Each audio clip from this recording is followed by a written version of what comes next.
Hello অ্যাসপাইরেন্টস, তোমরা যারা আগামী পশ্চিমবঙ্গ পঞ্চায়েত রিক্রুটমেন্ট যে পরীক্ষার জন্য যারা পরীক্ষা দিতে চাইছো, তোমরা জানো যে বাংলা ব্যাকরণ একটি গুরুত্বপূর্ণ টপিক এবং এটা পার্টে প্রায় 25 থেকে 30টি কোয়েশ্চেন থাকে। তো তোমরা সিলেবাস অনুযায়ী 30টি কোয়েশ্চেন থাকার কথা, তো 30টি এমসিকিউ থাকার কথা। তো তোমরা যারা এই পরীক্ষা দিতে যাচ্ছ তাদের জন্য এই ভিডিওটি অত্যন্ত গুরুত্বপূর্ণ, এবং যারা অন্যান্য যে সকল পরীক্ষায় যে বাংলা ব্যাকরণ থাকে সেই পরীক্ষাগুলির জন্য এই ভিডিওটি অত্যন্ত গুরুত্বপূর্ণ। তো তোমরা দেখতে পাচ্ছ আজকের পিডিএফে এবং আজকের ভিডিওতে 30টি গুরুত্বপূর্ণ এমসিকিউ রয়েছে। তো তোমরা দেখো, প্রথম থেকে শেষ পর্যন্ত ভিডিওটি দেখো, এবং যদি ভালো লেগে থাকে তো তোমরা ভিডিওটি অবশ্যই লাইক এবং সাবস্ক্রাইব করো, যাতে তোমাদের এই সাবস্ক্রাইব করলে আমাদের ভিডিও বানাতে এবং মোটিভেশন পাই, এবং আগামী দিনে তোমাদেরও সেই জিনিস আমরা সাপোর্ট করতে সুবিধা হবে আমাদের। তো তোমরা দেখছো প্রথম কোশ্চেন দেখো, বিদ্যাভ্যাস শব্দটির সন্ধিবিচ্ছেদ কোনটি? তো বিদ্যাভ্যাস শব্দটির সন্ধিবিচ্ছেদ হবে বিদ্যা যোগ অভ্যাস, তো সেটি হবে বিদ্যাভ্যাসের উত্তর। মহর্ষি শব্দটির সন্ধিবিচ্ছেদ কোনটি? তো মহর্ষি শব্দটির সন্ধিবিচ্ছেদ হবে মহাযুক্ত ঋষি। নিচের কোনটি স্বরসন্ধির উদাহরণ? স্বরসন্ধির উদাহরণ কোনটি হবে? হিম যুক্ত আলয় হবে স্বরসন্ধির উদাহরণ। সমাস শব্দের অর্থ কি? সমাস শব্দের অর্থ হলো সংক্ষেপণ। সমাস শব্দের অর্থ হলো সংক্ষেপণ। পরবর্তী কোশ্চেন, রাজর্ষি কোন সমাসের উদাহরণ? তো রাজর্ষি সমাস যেটা হবে কর্মধারয় সমাস। পায়ে হেঁটে, এটি কোন কারক? পায়ে হেঁটে হলো করণ কারক। পায়ে হেঁটে করণ কারক। বিপদে আসিলে রক্ষা করো, এখানে বিপদ কোন কারক?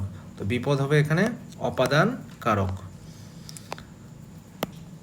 পরবর্তী কোশ্চেন, ধাতুর সঙ্গে কি যুক্ত হয়ে ক্রিয়াপদ গঠিত হয়? তো তোমরা জানো ধাতুর সঙ্গে বিভক্তি যুক্ত হয়ে ক্রিয়াপদ গঠিত হয়। পরবর্তী কোশ্চেন, চলন্ত শব্দটিতে কোন প্রত্যয় রয়েছে? তো চলন্ত শব্দটিতে কৃত প্রত্যয় রয়েছে। এবার পরবর্তী কোশ্চেন যেটি হলো, আকাশ শব্দের সমার্থক শব্দ কোনটি? তো আকাশ শব্দের সমার্থক শব্দ দেখতে পাচ্ছ তোমরা অবনী, গগন, ধরণী না সলিল? তো তোমরা যাচ্ছ আকাশ মানে হলো গগন। এর পরবর্তী কোশ্চেন, অগ্নি শব্দের বিপরীত শব্দ কি? তো অগ্নি মানে হলো আগুন, এর অগ্নি শব্দের বিপরীত শব্দ হবে জল। পরবর্তী কোশ্চেন, অগাধ শব্দের বিপরীতার্থক শব্দ কোনটি? তো অগাধ শব্দের বিপরীতার্থক শব্দ হবে অগভীর। পরবর্তী কোশ্চেন, যা সহজে অতিক্রম করা যায় না, এক কথায় এটি কি হবে?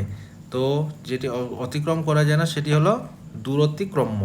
দূরতিক্রম্য। পরবর্তী কোশ্চেন 14 নম্বর, নিত্য যে সমাস হয় না, এক কথায় কি হবে? তো এক কথায় হবে এটি নিত্য সমাস। নিত্য যে সমাস হয় না এক কথায় সেটি কী হবে? সেটি হবে নিত্য সমাস। পরবর্তী কোশ্চেন, বাক্য গঠনের কয়টি শর্ত থাকে? তো বাক্য গঠনের মূলত 3টি শর্ত থাকে।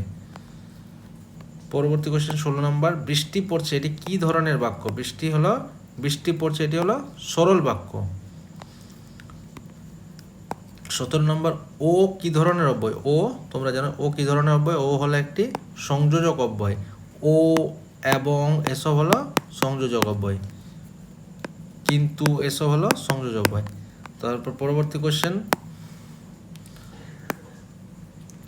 ভাষার ক্ষুদ্রতম একক কোনটি? তো ভাষার ক্ষুদ্রতম একক হলো ধ্বনি। ভাষার ক্ষুদ্রতম একক ধ্বনি। বাংলা বর্ণমালায় স্বরবর্ণের সংখ্যা কটি? তো বাংলা বর্ণমালায় স্বরবর্ণের সংখ্যা তোমরা জানো 11টি, অ থেকে ওই পর্যন্ত।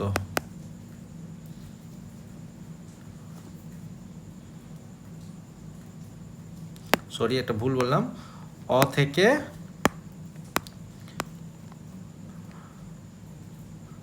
হ্যাঁ অবশ্যই ঠিকই আছে, ও ওই পর্যন্ত, আমি একটা কনফিউজ হয়ে গেছিলাম। তারপরে পরবর্তী কোশ্চেন, এটি কি ধরনের বর্ণ?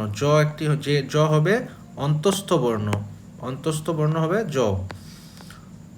তো পরবর্তী কোশ্চেন, প কোন বর্গের বর্ণ? তো প হবে প বর্গের বর্ণ। তালবস্য, মূর্ধন্যস্য, দন্তস্য, হ, এই বর্ণগুলিকে কি বর্ণ বলা হয়? এই বর্ণগুলিকে উষ্ম বর্ণ বলা হয়। উষ্ম বর্ণ কি বলা হয়? উষ্ম বর্ণ। সন্ধি বিচ্ছেদ করুন। সঞ্চয়ের সন্ধি বিচ্ছেদ কী হবে? সমযুক্ত চয়, তাহলে অ্যান্সার হয়ে যাবে সঞ্চয়। পরবর্তী কোশ্চেন, উপসর্গ কোথায় বসে? তো উপসর্গ শব্দের শুরুতেই বসে। উপসর্গ কোথায় বসে? শব্দের শুরুতে। পরবর্তী কোশ্চেন 25 নাম্বার, উপসর্গটি কি অর্থ প্রকাশ করে? উপসর্গটি অভাব প্রকাশ করে। কি প্রকাশ করে? কোন উপসর্গ? অভাব উপসর্গ। পরবর্তী কোশ্চেন 26 নাম্বার, ছেলেটি বেশ চালাক। এখানে বেশ কি পদ? এখানে বেশ কি পদ? এখানে বেশ হলো বিশেষণ পদ। 27 নম্বর কোশ্চেন, আমার যাওয়া হলো না, এটি কোন বাচ্য? আমার যাওয়া হলো না, এটি হলো ভাব বাচ্য। 28 নম্বর কোশ্চেন, মরীচিকা শব্দের সন্ধি বিচ্ছেদ কোনটি? মরীচিকা শব্দের সন্ধি বিচ্ছেদ হবে মরিচি যুক্ত ইকা। দেখো, দীর্ঘ ইকার যুক্ত আকার যুক্ত ক আকার, তো সেটি হবে ইকা, মরিচিকা। নদীতে মাছ আছে, নদীতে কোন কারক? নদীতে যেটা মাছ আছে সেটি হলো অধিকরণ কারক। এখানে নদীতে কি হবে? অধিকরণ কারক। 30 নম্বর এবং আজকের শেষ কোশ্চেন, তদ্ধিত প্রত্যয় সাধিত কোন শব্দটি কোনটি? তো এখানে 4টি শব্দ দেওয়া আছে। তদ্ধিত প্রত্যয় এখানে কোনটি? ঢাকা যুক্ত আই, ঢাকায়। পড়া যুক্ত আ, পড়া। চল যুক্ত অন্ত, চলন্ত। কর যুক্ত অ, কর। এই 4টির মধ্যে তদ্ধিত প্রত্যয় হলো ঢাকা যুক্ত আই, ঢাকায়। তো এটি হলো তদ্ধিত প্রত্যয়। তো আজকের এই 30টি কোশ্চেন সেট নিয়ে আসছিলাম, 30টি কোশ্চেনের একটা সেট নিয়ে আসছিলাম। তো তোমরা জানো যে এই আগামী পঞ্চায়েতে বাংলা অত্যন্ত একটি গুরুত্বপূর্ণ এবং সেখানে অনেক নাম্বার থাকবে। তো তোমরা বাংলা ব্যাকরণের উপরে জোর দাও এবং যারা এই পরীক্ষাটি পাস করার জন্য মুখিয়ে আছো তারা অবশ্যই এই ক্লাসগুলি করো। এবং তোমরা যদি এই পিডিএফটি পেতে চাও তবে আমার টেলিগ্রাম চ্যানেলে যুক্ত হয়ে যায়। টেলিগ্রাম চ্যানেল টেলিগ্রাম চ্যানেলের লিঙ্ক তোমরা ভিডিও ডিসক্রিপশানে অবশ্যই পেয়ে যাবে। তো তোমরা সেই লিঙ্ক থেকে তোমরা অবশ্যই ডাউনলোড করে আমার টেলিগ্রাম চ্যানেল থেকে এই ভিডিওটির পিডিএফটি ডাউনলোড করে নেবে। এবং তোমাদের যদি ভিডিওটি ভালো লাগে তো চ্যানেলটি সাবস্ক্রাইব করে দেবে এবং ভিডিওটি লাইক ও শেয়ার করে তোমাদের বন্ধুদের মধ্যে ছড়িয়ে দেবে, যারা তোমরা এই প্রিপারেশান নিচ্ছ এই পরীক্ষাটির, প্রত্যেকে যাতে এই ক্লাসটি করতে পারে। তো ধন্যবাদ বন্ধুরা।